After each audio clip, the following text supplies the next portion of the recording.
The movie begins at St. Est Reform School in California in the year 1996, where we are introduced to a serial murderer, Cletus Cassidy, who is locked up alongside his girlfriend, Frances. Frances has superpowers and tells Cletus that she is afraid, as the doctor told her that the mutations and powers are advancing, and they are going to take Frances away to a place where there are people like her. Frances has every right to be afraid, because at the very next moment, we can see Frances being dragged out of her room and into the back of a truck by a couple of guards, and Cletus is left watching everything from the window of his room. He is furious and frustrated at not being able to do anything, and is left with no other option but to bang the heavily grilled and fortified window. On the way to the new place, Frances uses her superpower for the very first time. She attacks the guards and lets out a loud scream in an attempt to escape. Despite the deafening roar, the guard sitting in the back with Frances manages to shoot her, and she falls out of the back of the truck into the road. After Frances wakes up, she finds herself stitched up and bandaged. She is welcomed to her new home, which is heavily soundproofed, and there is maximum protection against her superpowers. Frances is locked up in a mental institution for the criminally insane at Ravencroft.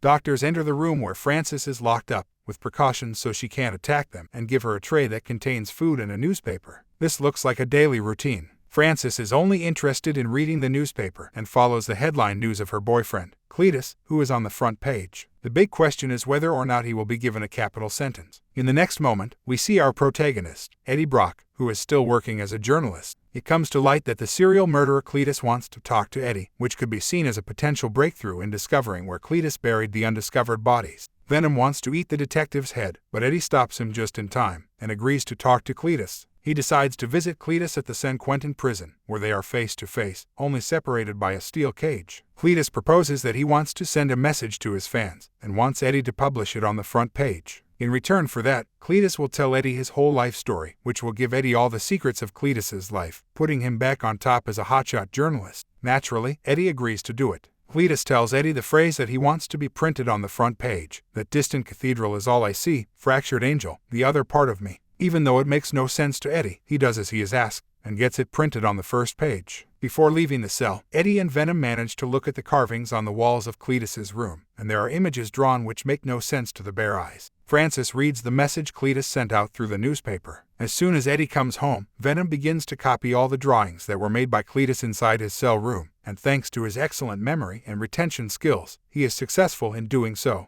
These make no sense to Eddie, but Venom asks him to pay special attention to one drawing, and after looking up several places on the internet, he cracks the mystery of where the remaining bodies are hidden. The police are able to recover a couple of bodies from the said place, and Eddie gets the break he needed to return to the top. Meanwhile, the detective that talked to Eddie about meeting with Cletus gets mad, because the investigation was done and the case solved by a journalist, and not the police. Side by side, the discovery of these bodies confirms the capital sentence of Cletus, and we are shown that both lovers are angry and frustrated upon confirmation. Back at Eddie's apartment, Venom suggests that they both should catch bad guys, so he can consume them and remain powerful, because he cannot eat the chickens that Eddie got for him, because they have now become Venom's friends. The relationship between Eddie and Venom begins to take a rough turn, because Venom is hungry, and chickens just won't cut it for him. Eddie takes him to the local store, where Mrs. Chen reveals that there are no more chocolates left, and Eddie has no option but to take Venom out for chicken again. It is during the journey to the chicken store that Venom stumbles across a woman who is fighting against a thief,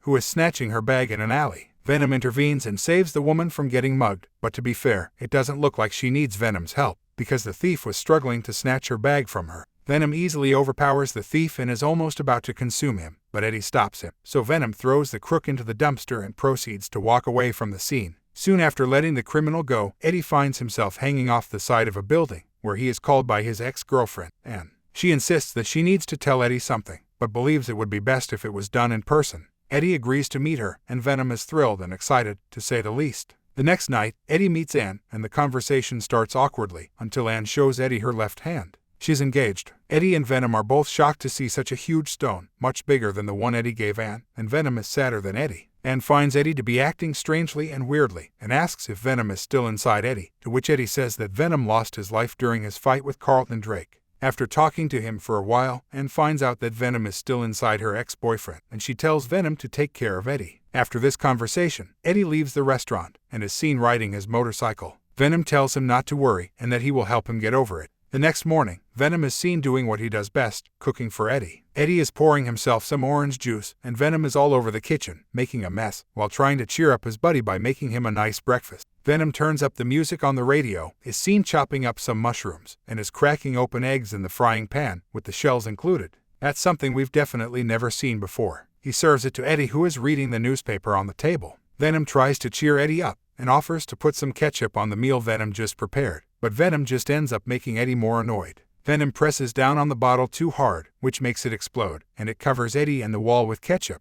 Next, Venom fetches the mail to try and distract Eddie from the mess he just made, but Eddie is uninterested. He then makes Eddie focus and shows him that he has received a letter from Cletus. Eddie begins to twist and read the page, as Cletus has written all along the edges of the piece of paper, using a red pen with emojis and smiley faces at the end. The letter contains an invite from Cletus for Eddie to join his final ceremony, and his wishes for Eddie to open the door, as he is responsible for causing the execution to happen in the first place. He then adds that had the doctors not revived him at birth, he wouldn't have been able to hurt his grandmother, his own mother, and their dog. His dad wouldn't have beaten him up or sent him to reform school, where he was bullied and beaten up by the other kids on a regular basis, until he met Francis. The next day, Eddie and Venom head to the jail to meet Cletus. Eddie begins recording their conversation, in the hopes that he might catch some insights into the life of Cletus, which will keep him on top as a journalist. Eddie very specifically warns Venom to be on his best behavior, as this could well be the very last conversation Cletus has with anyone. But Venom is not listening, and is going on about walking in an open buffet, inside a prison full of bad guys. Eddie finally meets Cletus, who tells him that they are both alike, and that they are family. Cletus starts saying things to rile him up and make Venom angry. The plan works, as Venom is lured into the trap. Venom attacks Cletus, and Cletus bites Eddie. He realizes that Eddie has something inside him which isn't blood, and Cletus quickly ingests the red amoeba-like blood that results from biting Eddie's arm. Back at the apartment, Eddie and Venom get into an argument, and Venom calls Eddie a failure, and everything Eddie has, or who Eddie has become, is because of Venom. This leads to a massive fight between the two, and Venom tells Eddie to leave the apartment, and starts throwing all of his things out of the window, including the $2,000 TV that Eddie loves so much. At the end of this feud, Venom is seen leaving the apartment, and he takes over the body of another person. Eddie hears a noise outside the apartment, and discovers that Venom had completely destroyed his motorcycle. Then Venom shifts into the body of a woman, who is riding a bicycle. So, this marks the end of the relationship between Eddie and Venom, as the two of them part ways. The next day is Cletus's execution ceremony, where he will say his final words before being put to sleep with one of the 6 injections that will be used to slowly shut down his heart. He loses consciousness once the first injection is emptied into his veins, but all of a sudden, something strange happens during the second injection. The injection stops halfway, and it seems that Cletus's blood is fighting back and pushing the injection fluid out. In the next moment, Carnage begins to make an appearance, and he destroys the chamber that Cletus is in, and begins to break free, neutralizing and finishing anything that stands in his way. Carnage then goes on a rampage and starts breaking open the cells, setting the inmates free. He then exits the prison, having wreaked total and absolute havoc. Cletus is seen exiting the premises of the prison, over the moon and singing rhymes, and with a new and lethal power, Carnage. The next morning, we see Eddie, who seems to be having fun without Venom, and is putting back everything in its place after Venom trashed his apartment. He repairs the hole in the ceiling, and begins cleaning up all the mess that resulted because of the brawl the two of them had earlier. He frees the chickens that he bought for Venom to feed on. On the other hand, Venom is seen on top of a building, looking down at the city from above. Eddie sees the news on his TV that Cletus has escaped, and soon after, there is someone at his apartment door, which startles Eddie. But it is just the detective, who is suspicious of him, and assumes that he is hiding something. Eddie remains tight-lipped and refuses to tell him anything. The detective leaves without saying anything. Eddie then sits down and listens to the last conversation he had with Cletus, trying to figure out a potential clue, or something that might help Eddie understand things better. Meanwhile, Venom is seen changing bodies from person to person, until he finds himself in the middle of a costume and cosplay party, where he blends right in, and immediately becomes the life of the party. He is loved by all, and stands out, as everyone thinks his costume is the best they have ever seen. On the darker side of things, Cletus steals a car, and is seen talking to Carnage. They both strike up a deal which would see Cletus finding his long-lost girlfriend, and Carnage would get its hands on Venom. At the same time, Eddie is seen investigating, and he ends up at the reform school to which Cletus was sent. He enters the gated premises, and begins to peek into the place with the help of his torchlight, which illuminates a tree which has the initials CK plus FB. Eddie immediately calls the detective and tells him to inquire into who the female was, and the detective immediately tells Eddie that it is Frances Barrison, and he knows her because he was the one who shot her all those years ago. Later in the scene, Cletus pulls up into a store at the gas station, and Carnage hacks into the computer and begins tracing Francis, passing through top-secret and encrypted data, which shows just how powerful Carnage is. Carnage is successful in tracking down Francis and finds out that she is alive, and is being kept in a facility for the criminally insane. The next scene opens up inside the mental institution at Ravencroft, and a doctor is seen from a window, telling Francis that even if her boyfriend had escaped, he would never be able to find her. At that very moment, the computer tablet that reads Francis's name changes to "I'm right here," and Cletus appears inside of the cell, as if he has just pulled off a wicked magic trick. There, he sees his girlfriend, and he introduces her to Carnage, who helps in breaking the cell and reuniting the two lovers. They escape in the same car that Cletus stole, until they are out in the open, where Carnage begins to take on the cops one-on-one. He is successful in doing so, until he comes up against a helicopter which is shooting right at the car. Carnage has no option but to shield the car with a police cruiser. Here, we get to see the full might of Francis's superpower, as she screams at the helicopter, successfully combating it and putting it out of the air. But a crucial thing happens here. We discover that Carnage does, in fact, have a weakness, and that weakness is its sensitivity to sound. Carnage warns Francis to never do it again as they head out of Ravencroft, leaving it behind them in flames and ashes. The scene following the escape of the two criminals is inside an interrogation room, where the detective is questioning Eddie regarding all the mysterious things that happen around him. It is here that Eddie realizes what actually happened, and he traces it back to his last ever conversation with Cletus, where he was bitten, and realizes that the worst has happened. He refuses to talk to the detective further, unless he is allowed to make his call. Surprisingly, he calls his lawyer ex-girlfriend, and Eddie tells her that Cletus also has an alien inside of him, and it is of the utmost importance that Anne finds Venom. Anne goes to the convenience store and finds Mrs. Chen. She very quickly discovers that Venom is using Mrs. Chen's body as the host. Anne sweet-talks and convinces Venom to let go of the fight, and they both leave to help Eddie. Meanwhile, Cletus, Francis, and Carnage are seen at the reform school, which is seen on fire in the background. They plan to have a grand wedding, with 3 guests in particular, namely the detective that shot Francis, Eddie, and lastly, Venom. Carnage plans to be the only symbiote, and wants to put an end to Venom once and for all. The next scene is back in the interrogation room, where Anne enters, and Eddie looks at her helplessly, asking if she was able to track down Venom. Anne smiles and completely turns black, which means she was able to find Venom, and Venom then shifts from Anne's body into Eddie's. Venom then helps him escape from the interrogation room, leaving behind a huge hole in the wall. After escaping, Eddie apologizes to Venom for all the horrible things he said, and tells him that he regrets that they fought.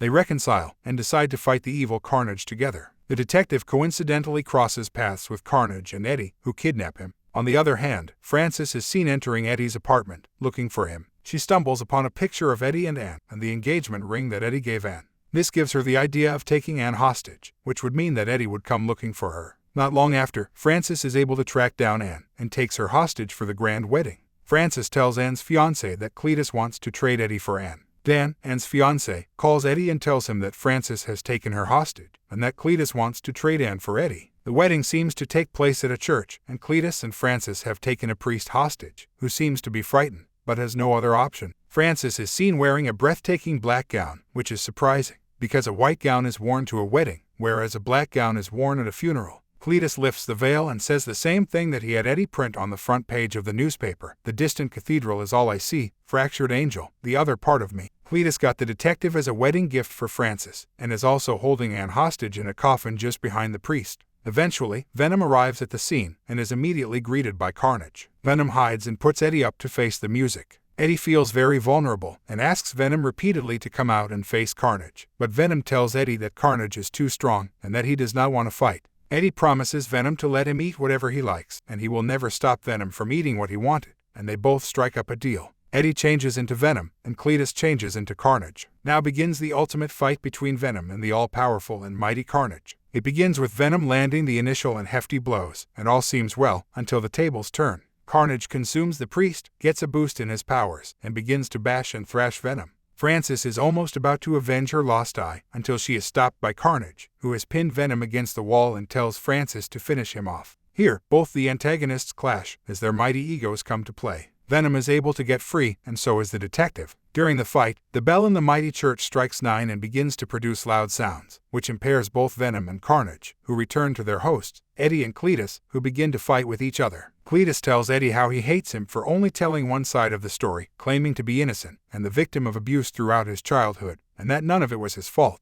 Soon after the bell stops ringing, the massive fight begins, as Venom and Carnage take over. This time, Carnage has immediate control over the fight and uses all his might to pin down Venom, who slowly starts to lose hope and faith. He tells Eddie he fears that he cannot defeat Carnage. Dan, Ann's fiancé, comes out of nowhere and starts pouring gas from above Carnage. He lights Carnage up using a blowtorch, giving Venom a few seconds to regain his breath and try to recover from the massive beating he took from Carnage. Meanwhile, the detective makes his way up to the tower of the church. There, he is met by Frances, who is hellbent on taking an eye for an eye. Then she hears Cletus and Carnage burning, and leaves the detective to go and help her lover out. She lets out one final scream, which impairs both Carnage and Venom, but that is the last straw between Carnage and Frances, and Carnage begins to hurt her. Cletus tries to intervene, but Carnage now has complete control over him as well. He begins to ascend the tower, with Anne in hand. Venom lies under a pile of rocks, dejected and defeated, and all hope is lost until Eddie intervenes and motivates Venom to act like the lethal protector. This motivates him, and with the help of Dan, Venom is able to get up. He slowly makes his way to the top of the tower. When he reaches the top, he sneaks behind Carnage to try to catch him off guard. Frances, who is also at the top of the tower, has had enough of Carnage and sees the monster that he has become. In order to save her lover from Carnage's wrath, she lets out one powerful shriek, which impairs and weakens Carnage, who begins to destroy the top of the church. This sends Frances into a free fall, and she lands on the floor before the huge bell crushes her. Anne is also sent into a free fall, but Venom is able to catch her. At this point, Venom has taken a lot of damage and can barely hang on. Carnage seems to be the inevitable winner. This could mark the end of the beloved and adored Venom. With a stroke of luck, the building begins to collapse. Venom and Eddie get the luck they need. Cletus and Carnage are separated, and as Carnage tries to return to the body of Cletus, Venom stops it and eats it, claiming Carnage did not taste good. So in the end, with a stroke of luck, Venom is able to defeat the mighty Carnage, and the balance of good and justice is restored. Carnage has met its doom. There can only be one symbiote, and that is Venom.